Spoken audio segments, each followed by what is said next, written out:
No Saber Direito desta semana, o professor João Ederson Cardoso fala sobre processo civil, tutela provisória e comum. Durante as 5 aulas, ele vai abordar a teoria geral, os requisitos da tutela de urgência, tutela antecipada antecedente, a cautelar antecedente e a tutela da evidência. Assista a aula 2.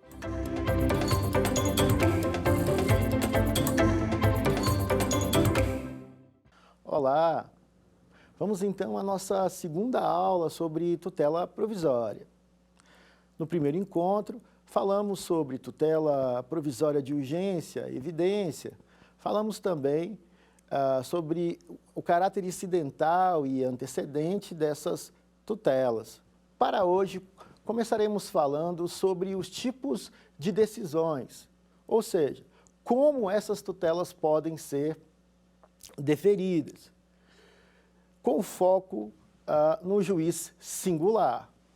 E quais são os tipos de pronunciamento decisórios que o magistrado pode fazer. O artigo 203 do Código de Processo Civil prevê 3 espécies de pronunciamentos. Um deles não possui cunho decisório. Você conhece, ele se chama despacho. Já os outros 2, a decisão interlocutória e a sentença, possuem cunhos decisórios. E te pergunto, é possível que uma tutela provisória possa ser analisada em uma decisão interlocutória? Também é possível que uma tutela provisória, possa vir a ser analisada em uma sentença? Te respondo que sim, mas precisamos trazer alguns pontos de diferença quando tratamos sobre sentença e decisão interlocutória. Onde está o melhor conceito sobre esse assunto? O melhor conceito está no Código de Processo Civil. Conceito simples, objetivo, mas eficaz. O artigo 203 do Código de Processo Civil prevê que a sentença é o tipo de decisão que coloca fim à fase cognitiva ou ao processo de execução. Já a decisão interlocutória seria o tipo de decisão que não se enquadra no conceito de sentença, ou seja, aquela que não coloca fim à fase cognitiva ou também não põe fim ao processo de execução. Vamos a um exemplo? Imagine que em sua petição inicial há acumulação de pedidos. Um desses pedidos acaba por ser indeferido. O outro preenche os requisitos da petição inicial. Qual recurso deveria ser interposto nessa situação? O agravo de instrumento? A apelação? E aí temos uma decisão interlocutória ou temos uma sentença? Partindo da análise do artigo 354, parágrafo único do Código de Processo Civil, podemos concluir tratar-se de uma decisão interlocutória. Por que uma decisão interlocutória? Observe que o magistrado está analisando apenas parte do processo. Na verdade, ele está indeferindo apenas parte. Se o indeferimento fosse total, teríamos uma sentença, pois ela poderia colocar fim a toda a fase cognitiva. Sentença essa que seria uma sentença sem mérito.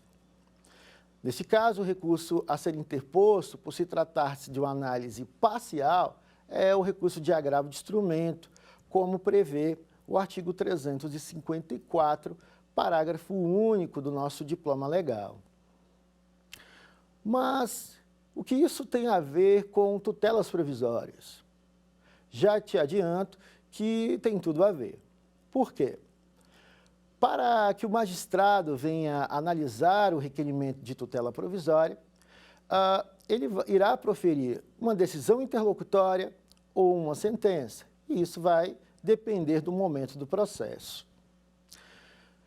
Tratando-se de uma decisão interlocutória, você deve analisar o artigo 1015 do Código de Processo Civil. Lá, o artigo 1015 prevê que às tutelas provisórias deve ser interposto o recurso de agravo de instrumento. Mas e se tratar de uma sentença? E é possível que uma tutela provisória venha a ser analisada em uma sentença? Sim, é possível. Se a tutela provisória fazer parte de um capítulo da sentença, o recurso a ser interposto já não será o agravo de instrumento, mas sim a apelação. Daí, basta fazer a leitura do artigo 1009 do Código de Processo Civil. Então, cuidado. Tratando-se de decisão interlocutória, que analisa a tutela provisória, o recurso cabível será o de agravo de instrumento. Tratando-se de apelação, tratando-se de sentença, o recurso cabível já será o de apelação. Então, vinculando o tema recursos a tutelas provisórias, é importante a leitura de um enunciado de número 496 do Fórum Permanente de Processualistas Civis. O que prevê o enunciado? Vejamos. Preenchidos os pressupostos de lei, o requerimento de tutela provisória incidental pode ser formulado a qualquer tempo, não se submetendo à preclusão temporal. Então, eu te pergunto, é possível fazer um requerimento de tutela provisória em sede recursal? Por óbvio que sim, o próprio enunciado aqui nos responde que seria possível e que não estaria, então, presente a preclusão. A título de lembrança, é necessário traçarmos uma diferença entre a tutela incidental e a tutela de caráter antecedente. Observe, como dito na aula passada, as tutelas de urgência podem ser requeridas de duas formas, duas maneiras. O Código vai falar em caráter. Na verdade, nós estamos falando aqui de momentos. Quando falamos na tutela antecedente, esse tipo de tutela antecede a pretensão final. Ou seja, a pretensão final fica para um outro momento, ela vai ficar para depois. O seu foco será a tutela provisória.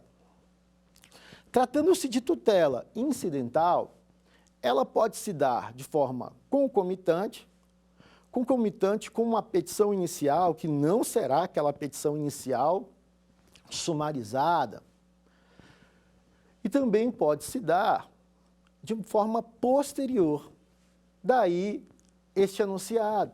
O enunciado prevê que a tutela provisória pode ser requerida em qualquer momento e que não estaria, então, sujeita à preclusão.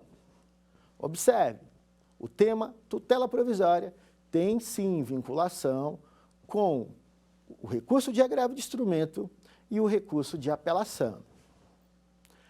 Para que você possa ter um estudo mais aprofundado, é necessário fazer a leitura dos artigos 1015 do Código de Processo Civil em diante. Tema ali tratado o agravo de instrumento. E o artigo 1009 em diante irá tratar sobre o tema apelação. Pois bem, voltando a vincular o tema tutela provisória a recursos, precisamos então observar o artigo 1012 do Código de Processo Civil. Mas antes preciso conceituar um efeito chamado efeito suspensivo. O que seria esse efeito suspensivo? Observe que o efeito suspensivo traz em si que a retirada da eficácia da decisão, ou seja, em recursos que estão presentes o efeito suspensivo, não será possível a chamada execução provisória, pois sua eficácia estará suspensa em razão justamente deste efeito. E como podemos vincular efeito suspensivo a tutelas provisórias? O recurso, em essência, que possui o efeito suspensivo automático é o recurso de apelação.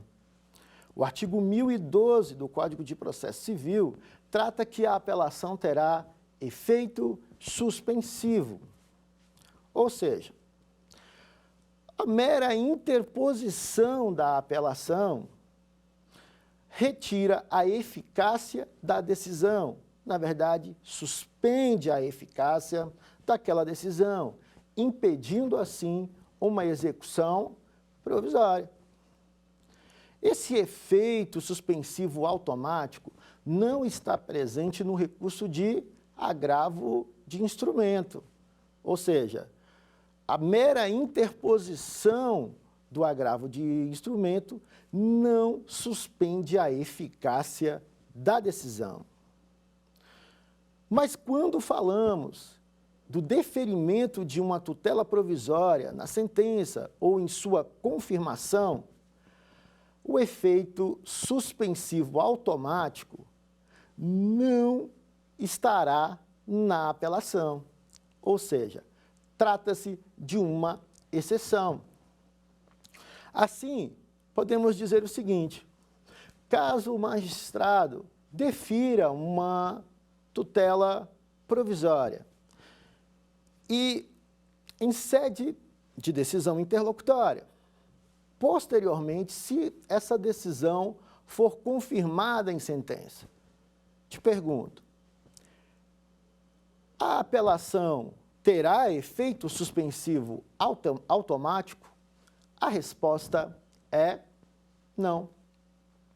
Porque, neste caso de confirmação, estará presente uma das exceções previstas em nossa legislação.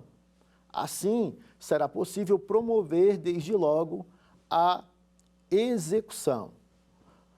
Tecnicamente, podemos dizer, será possível promover desde logo o cumprimento daquela decisão. Pois bem,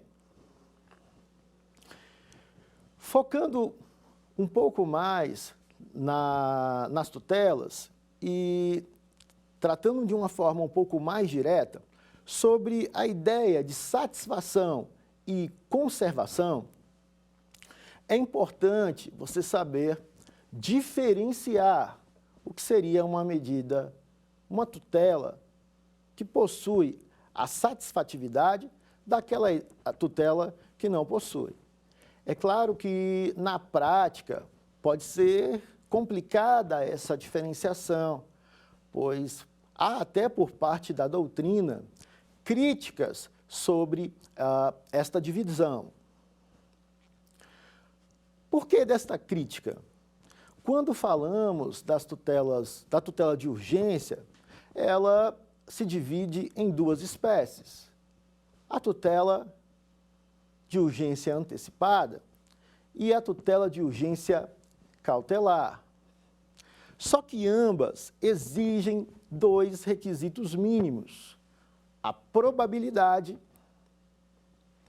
e o perigo em mora. Daí a crítica de parte da doutrina. Alguns entendem que deveria se falar apenas em tutela de urgência e tutela da evidência, sem essa divisão de tutela cautelar e tutela antecipada. Então, foi isso que o legislador optou. Então, é necessário conhecer a diferença. Repito, tratando-se de tutela antecipada, haverá satisfatividade. Tratando-se de tutela cautelar, prepondera a ideia de conservação, termo esse usado pelo professor Verbier. haverá a ideia de proteção, termo usado por Marinoni, ou até mesmo a ideia de assegurar o futuro direito, termo esse usado por Cássio Scarpinella.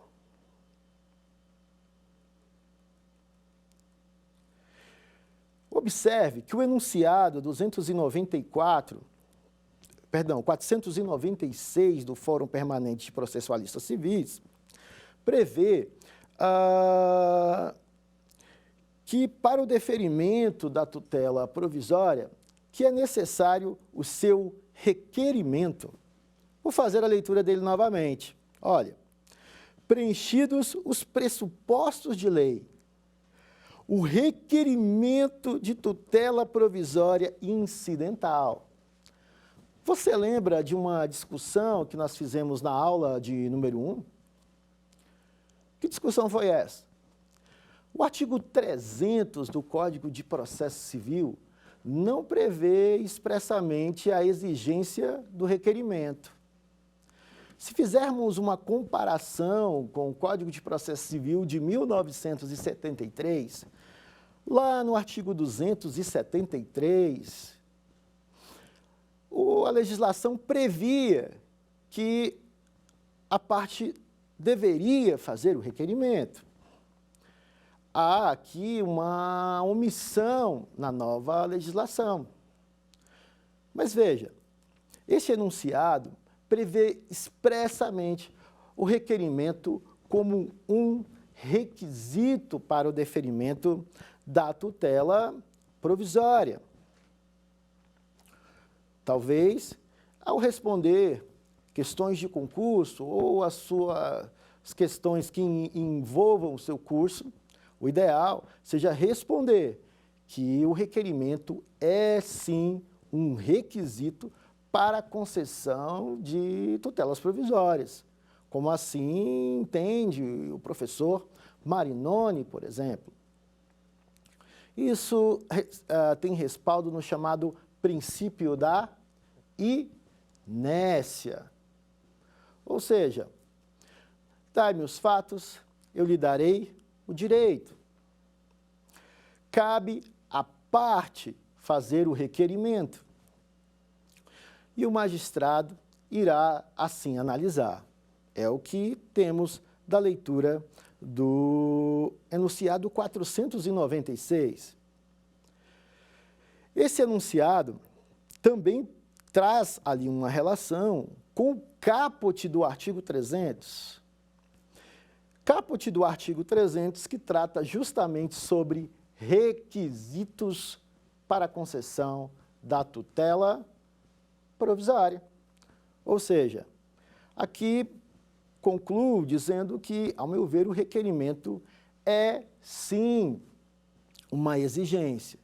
E quando ele pode ser afastado? É claro que em situações excepcionais, há julgados que afastam a exigência do requerimento, como em situações de direito indisponível. Ou até mesmo a legislação prevê algumas exceções. Vou te dar um pequeno exemplo. A Lei de Alimentos, Lei 5.478, de 1968, pode se enquadrar em um exemplo em que o requerimento da tutela é dispensado. Mas por que podemos dizer que ali há a dispensa do requerimento? Vamos lá. O artigo prevê que, ao despachar a petição inicial, o juiz, desde logo, fixará alimentos provisórios. Espera aí. Esses alimentos provisórios estão justamente dentro do nosso tema, tutela provisória, uma cognição sumária, baseado o quê? Em uma ideia de probabilidade. E por que é possível concluir que o magistrado pode fixar de ofício? Observe que, diferentemente do artigo 300 do Código de Processo Civil, o artigo de número 4 ele não é omisso. O artigo de número 4 diz que o juiz fixará alimentos provisórios. Ou seja, se a parte não fizer o requerimento para alimentos provisórios, o juiz deve fixá-los por uma imposição da própria legislação. Perceba que o tema alimentos possui justamente vinculação com aquilo que a jurisprudência vem entendendo, em situações que é possível afastar a exigência do requerimento, situações em que falamos de direito indisponível. Mas eu quero aqui aprofundar esse assunto com você, porque o assunto é polêmico. Gostaria de trazer alguns posicionamentos. O primeiro deles é justamente do professor Cássio Scarpinella. Cássio Scarpinella, ele, ao falar do requisito requerimento, ele diz que não cabe ao magistrado julgar de ofício. O que significa isso? Ele deve ouvir a parte, ele só deve julgar em havendo o requerimento da parte. E aí Cássio Scarpinella traz uma solução.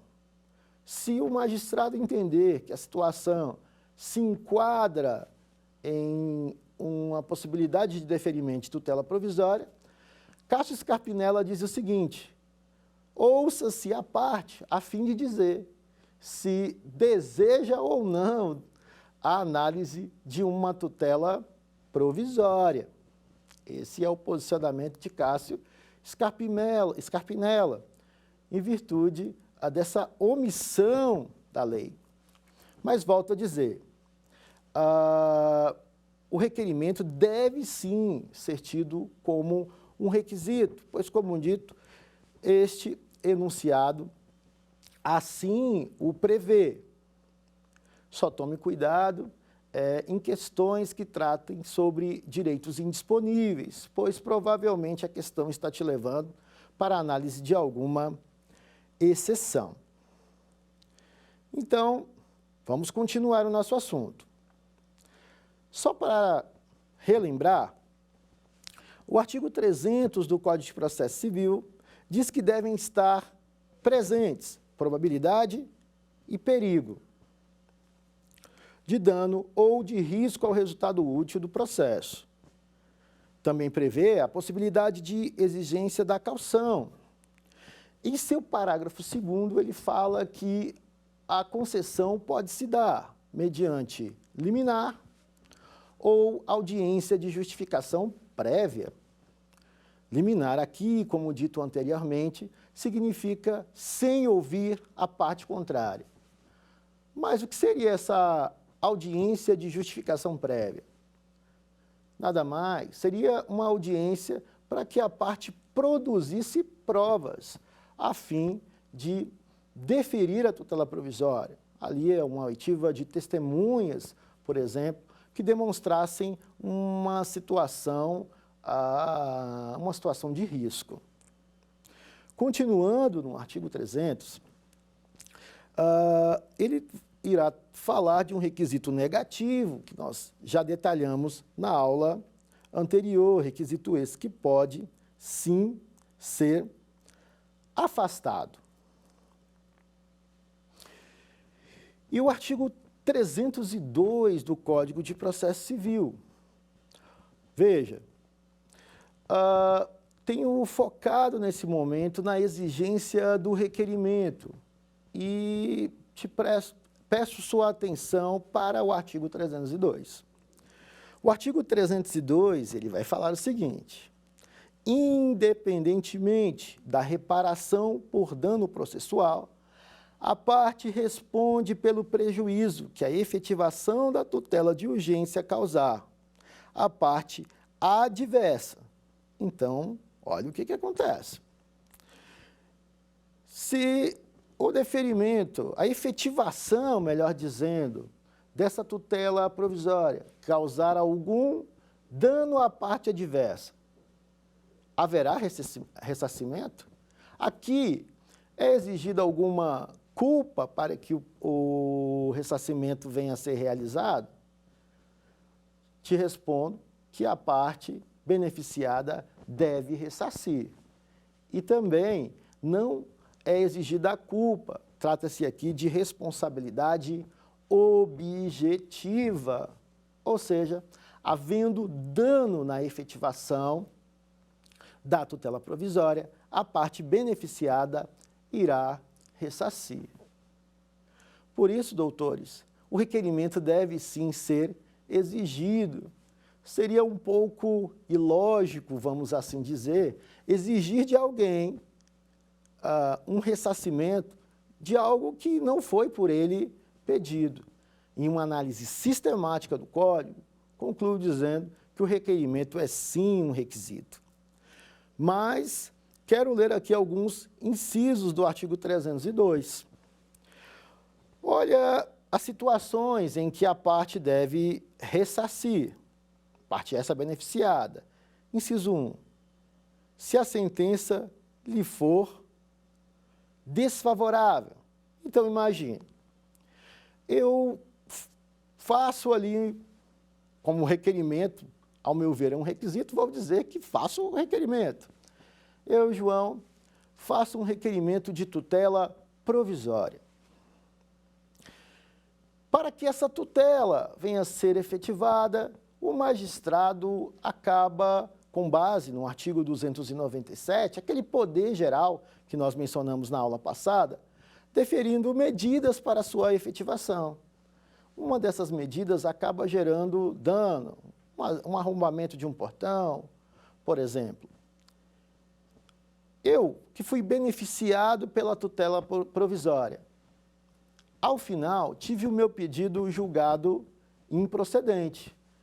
Então, observe, quando o magistrado deferiu a tutela provisória, ele deferiu mediante aquela chamada cognição sumária, baseada em uma probabilidade. No final, o magistrado percebeu, ao fazer uma cognição exauriente, dentro de uma certeza processual, que eu, João, não tinha o direito. E acabou proferindo uma sentença desfavorável.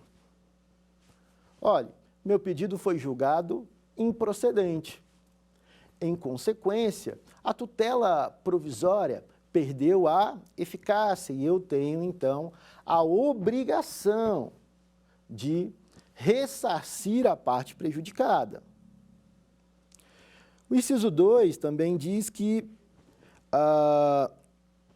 obtida liminarmente a tutela em caráter antecedente, não for fornecidos os meios necessários para a citação do requerido no prazo de 5 dias. Claro que a parte tem obrigação de fornecer meios para a citação, mas aqui adianto o princípio da cooperação entre os sujeitos processuais. Se você não sabe, por exemplo, o endereço da parte contrária, é possível requerer que o judiciário colabore para que esse endereço venha a ser encontrado, pois o judiciário possui diversos mecanismos, né? Isso baseado num princípio que é o princípio da cooperação entre sujeitos e que também guarda correlação com o princípio da primazia da análise do mérito. Ocorrer a cessação da eficácia da medida, e aqui também vai falar o juiz acolher a alegação de decadência ou prescrição da pretensão do autor. Então, em havendo também análise de decadência ou prescrição da pretensão, enquadra-se ali em havendo prejuízo, em hipótese em que a parte beneficiada deve ressarcir a parte prejudicada. Aqui quero te chamar uma atenção. Peço licença para sair um pouco do tema tutela provisória, mas dentro do campo do direito processual civil. Você sabe me dizer se a análise voltada à decadência e prescrição, ela é uma análise de mérito ou ela é uma análise em que não se julga o mérito? Isto também é importante, caro ouvinte, no estudo do direito processual civil. E te respondo da seguinte maneira.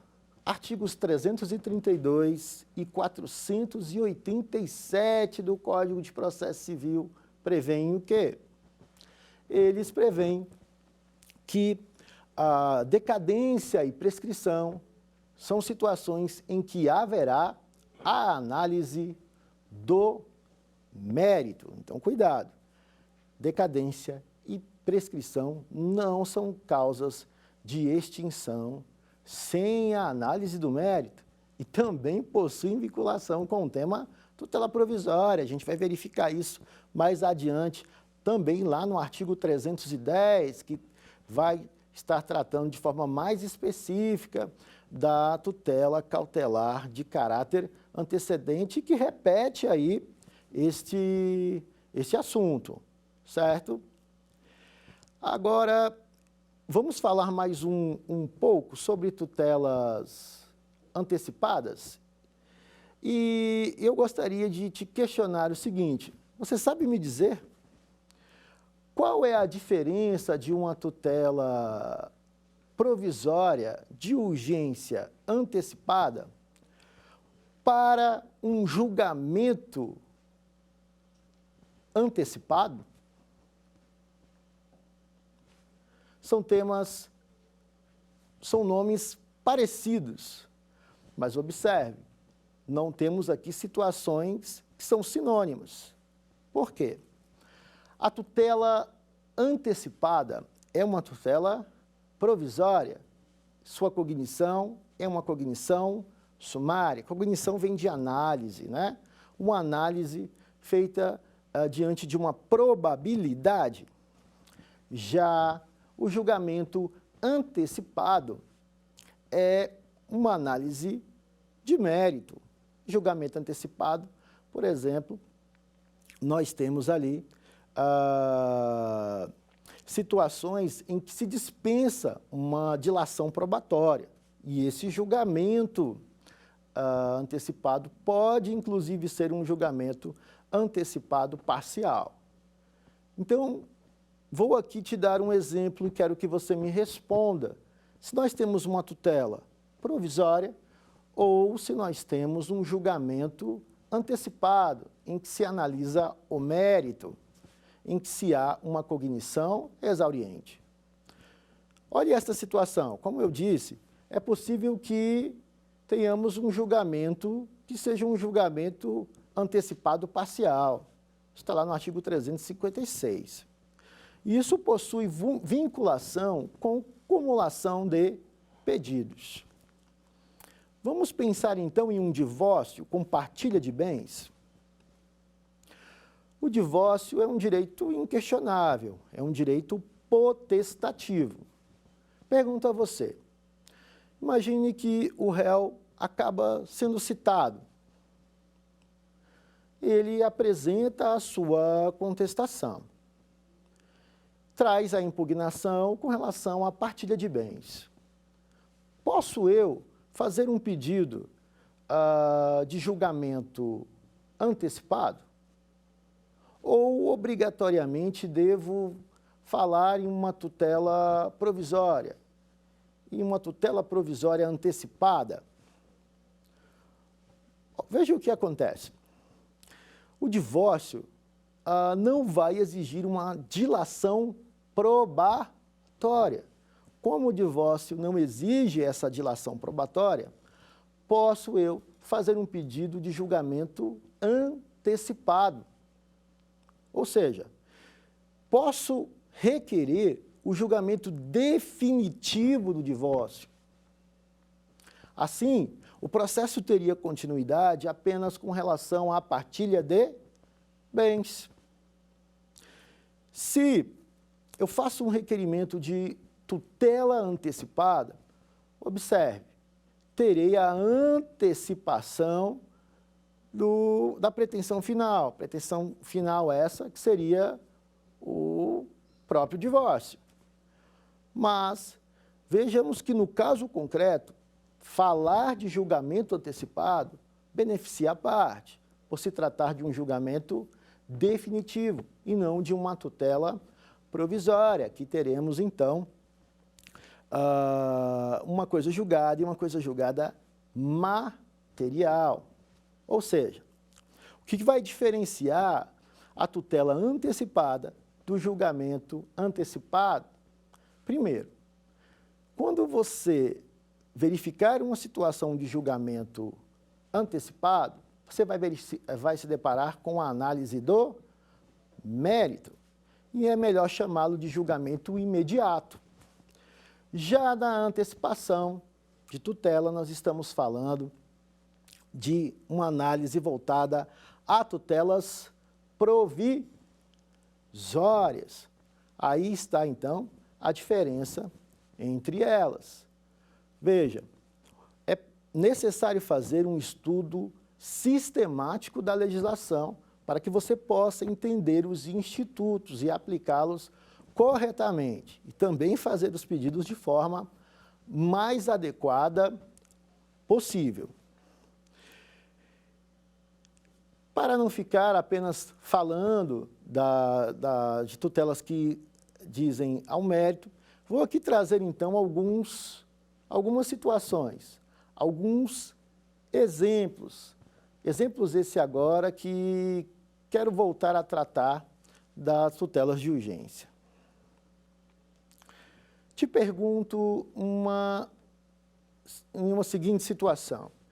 Imagine que alguém chegue a você e mencione que uma determinada criança está sob a guarda de fato do pai. E que essa criança tem sofrido algumas agressões. É possível que a mãe faça um pedido de tutela provisória?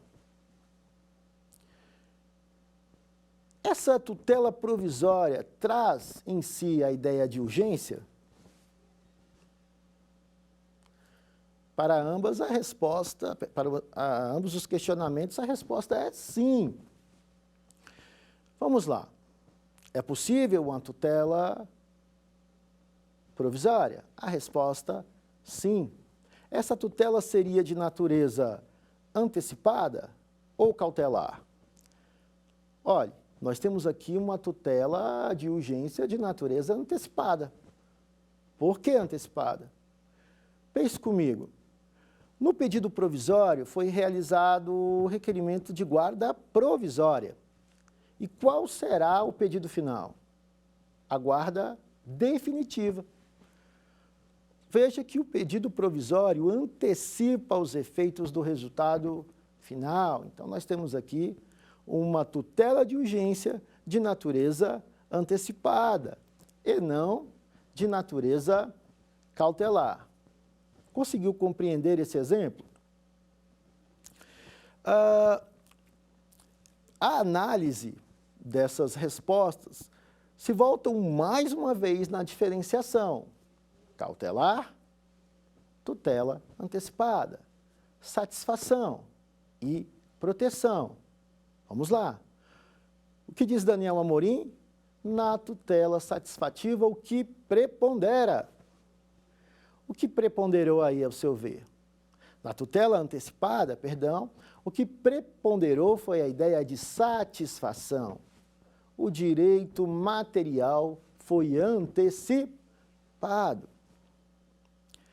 Na tutela cautelar, o que irá preponderar será a ideia de proteção. Mas ali eu também tenho uma preocupação com a satisfação, mas essa satisfação não é uma satisfação imediata, ela é uma satisfação futura. Eu penso no resultado da pretensão final ali para o futuro, correto?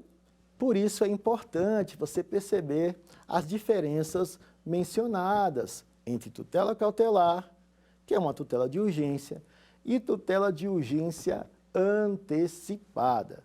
Como veremos adiante, existem tutelas satisfativas, que não exigem a urgência. Na verdade, nós teríamos, então, uma espécie de tutela antecipada, sem exigir urgência, que se trata da tutela da evidência. Claro que o Código não prevê a terminologia tutela antecipada sem urgência. O que o Código prevê é uma tutela da evidência. Mas, analisando a natureza da tutela da evidência, nós veremos que ela traz em si a satisfação. Então, ela está antecipando também o resultado da pretensão final. Então, caro ouvinte, está concluído a aula de hoje. Vamos, então, ao quiz?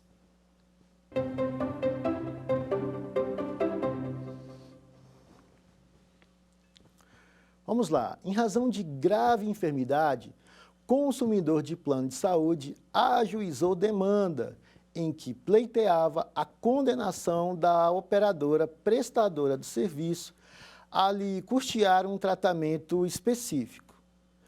Tratamento esse indicado por seu médico e que a empresa alegava não estar previsto no contrato.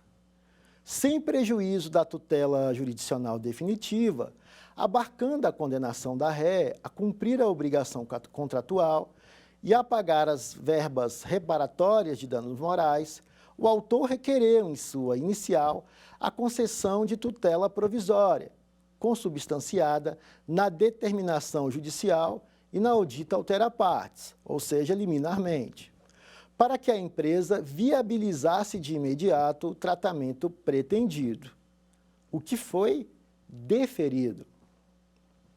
Quanto a essa providência provisória, pode-se afirmar que a sua natureza é de tutela. Então, vamos às alternativas. Letra A, de urgência cautelar. Letra B, de urgência satisfativa. Letra C, da evidência cautelar. Letra D, definitiva por julgamento antecipado. Vamos à resposta. A resposta está contida na letra B, de urgência satisfativa. Observe que a questão é clara ao dizer que houve um requerimento voltado à concessão de uma tutela provisória. E por que trata-se de uma urgência satisfativa, que também podemos chamar de tutela de urgência antecipada? O que pretendia o autor na tutela provisória? E também o que pretende na tutela final?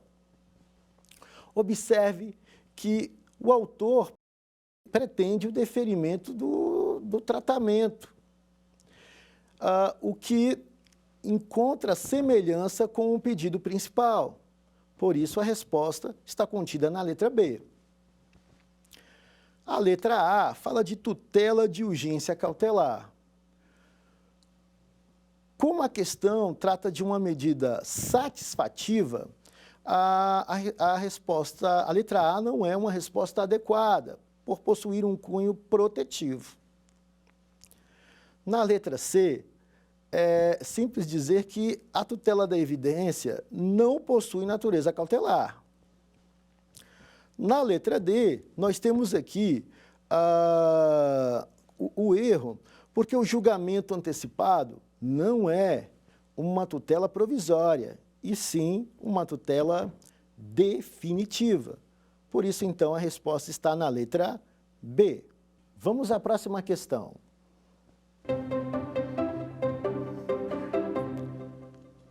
Sobre a tutela provisória, analise as assertivas abaixo. Letra A. A chamada tutela da evidência não está prevista no Código de Processo Civil. Letra B. sendo concedida a tutela antecipada em caráter antecedente, nas hipóteses em que a urgência for contemporânea à propositura da ação, a petição inicial somente deverá ser aditada, caso necessária, a juntada de novos documentos, no prazo máximo de 15 dias. Letra C. A tutela antecipada requerida em caráter antecedente torna-se estável se da decisão que a conceder não for interposto tempestivamente o respectivo recurso. Qualquer das partes poderá demandar outra com o intuito de rever, reformar ou invalidar essa estabilidade da tutela, direito este que se extingue após 2 anos contados da ciência da decisão que extinguiu o processo. A letra C é a alternativa correta. A chamada tutela da evidência não está prevista no Código de Processo Civil. Essa resposta está incorreta em virtude da previsão da tutela da evidência no artigo 294. A letra B, sendo concedida a tutela antecipada em caráter antecedente, nas hipóteses em que a urgência for contemporânea à propositura da ação, a petição inicial somente deverá ser editada, caso necessária a juntada de novos documentos, no prazo máximo de 15 dias. Esta opção também está incorreta em virtude do previsto no artigo 303 do Código de Processo Civil. A tutela antecipada requerida em caráter antecedente torna-se estável se da decisão que a conceder não for interposto tempestivamente o respectivo recurso. Qualquer das partes poderá demandar a outra com o intuito de rever, reformar ou invalidar esta estabilidade da tutela. Direito esse que se extingue após 2 anos contado da ciência da decisão que extinguiu o processo. Esta resposta ela tem amparo no artigo 404 do Código de Processo Civil. Vamos à próxima questão.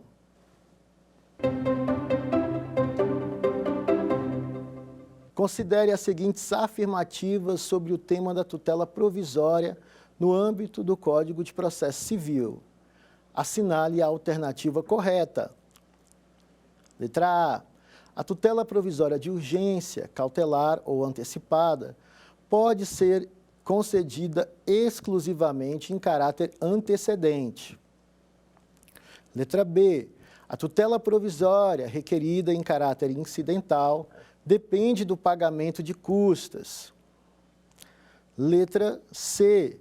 Na decisão que conceder, negar, modificar ou revogar a tutela provisória, o juiz está desobrigado de motivar seu convencimento diante da urgência da situação. Letra D. A tutela provisória será requerida ao juízo da causa e, quando antecedente, ao juízo competente para conceder do pedido principal. A resposta está justamente na letra D, conforme prevê o artigo 299 do Código de Processo Civil. Vamos às demais alternativas. A tutela provisória de urgência, cautelar ou antecipada pode ser concedida exclusivamente em caráter antecedente? Observe que está errado, porque a tutela de urgência ela pode ser de caráter antecedente, também incidental. A tutela provisória requerida em caráter incidental depende do pagamento de custas. Observe que essa alternativa foi cobrada em outras questões e a resposta está contida no artigo 295 do Código de Processo Civil. Na verdade, ela independe do pagamento de custas. Na letra C, na decisão que conceder, negar, modificar ou revogar a tutela provisória, o juiz está desobrigado de motivar seu conhecimento diante da urgência da situação. Essa alternativa também está errada em virtude do previsto no artigo 298 do Código de Processo Civil e também o artigo 93, inciso de número 9 da Constituição Federal, que prevê que as decisões judiciais devem ser fundamentadas. Então, repetindo, a alternativa correta consta na letra D, conforme prevê o artigo 299. Então, estamos finalizando a nossa segunda aula, mas gostaria de relembrar alguns pontos importantes que aqui tratamos. Nós falamos durante esses minutos que a tutela provisória, ela se divide em tutela de urgência e evidência. Também falamos que a tutela de urgência se divide em cautelar e antecipada. Fizemos uma vinculação das tutelas provisórias com os recursos. De forma mais específica, falamos um pouco sobre a apelação e o agravo de instrumento. Por isso, acabamos por conceituar o que seria decisão interlocutória e sentença. Isso citando o disposto no artigo 203 do Código de Processo Civil. Fizemos essa vinculação com os recursos devido ao enunciado previsto no Fórum Permanente de Processualistas Civis, que prevê que a tutela incidental pode ser requerida a qualquer momento e que não estaria, assim, sujeita à preclusão. Também falamos sobre a importância de entender que o requerimento é um requisito presente nas tutelas provisórias, pois o mesmo enunciado do Fórum Permanente de Processo Civil prevê o requerimento como um requisito, isso baseado no princípio da inércia. Mas também tratamos de exceções. Um dos exemplos citados, o artigo de número 4 da Lei de Alimentos, Lei 5.078 de 1978, que prevê a possibilidade da concessão de ofício, ou seja, sem requerimento da parte de determinada tutela provisória. Finalizamos falando dos demais requisitos que devem estar presentes para que o juiz possa deferir a tutela. Trazemos também a diferenciação da tutela provisória de urgência antecipada com o julgamento antecipado. Diferença esta, a primeira é provisória, a segunda de julgamento imediato. Estes foram os assuntos de hoje. Então, finalizamos a nossa segunda aula. Na aula de número 3, iremos tratar sobre um instituto novo, da estabilização. Por isso, vamos mencionar os artigos 303 e 304 do Código de Processo Civil. Te aguardo na próxima aula. Quer dar alguma sugestão de tema para os cursos do Saber Direito? Mande um e-mail para a gente, saberdireito@stf.jus.br, ou entre em contato pelo WhatsApp. O número é esse que aparece na sua tela. Você também pode estudar pela internet. Acesse o nosso site tvjustiça.jus.br ou pode rever as aulas no canal do YouTube TV Justiça Oficial.